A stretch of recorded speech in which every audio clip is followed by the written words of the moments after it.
அஸ்ஸலாமு அலைக்கும் வரஹ்மத்துல்லாஹி தஆலா வபரகாத்துஹு. அல்லாஹ் தஆலா குர்ஆனில் 25வது சூறாவில் 63வது ஆயத்தில் கூறுகிறான், பிஸ்மில்லாஹிர் ரஹ்மானிர் ரஹீம். இபாதுர் ரஹ்மானில் லதீன யம்சூன அலல் அர்லி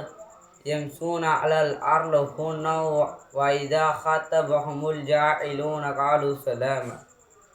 ஒரு உண்மையான முஸ்லிம்கள் பொறுமையாக வாழ்வார்கள். யாராவது தவறாக பேசினால் சண்டை செய்ய மாட்டார்கள். அமைதியான முறையிலும் நல்ல முறையிலும் பதிலளிப்பார்கள்.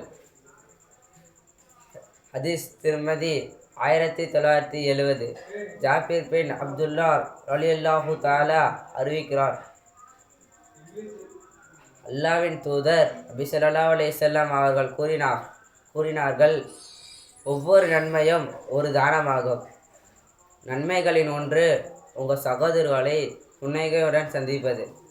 அதாவது உங்களுக்கும் உங்கள் சகோதரர்களுக்கும் சண்டை, அவங்க மேலே தப்பு இருந்தாலும் நீங்கள் அவங்கள பார்க்கும்போது முக மகிழ்ச்சியோடு பார்க்கணும். ஏன்டா இவனை பார்த்தோம் அப்படின்னு நீங்கள் பார்க்கக்கூடாது. ஒரு முஸ்லீம் பொறுமையாக இருப்பான். எனவே பொறுமையாக இருக்கக்கூடிய பாக்கியத்தை வல்ல ரஹ்மான் எனக்கும் உங்களுக்கும் நம்ம அனைவருக்கும் தருவானாக. ஆமீன். ஆகையால் பொறுமையாக இருக்கக்கூடிய பாக்கியத்தை வல்ல ரஹ்மான் எனக்கும் உங்களுக்கும் தந்து அருள் புரிவானாக. ஆமீன். அஸ்ஸலாமு அலைக்கும் வரஹ்மத்துல்லாஹி தஆலா வபரகாத்துஹு.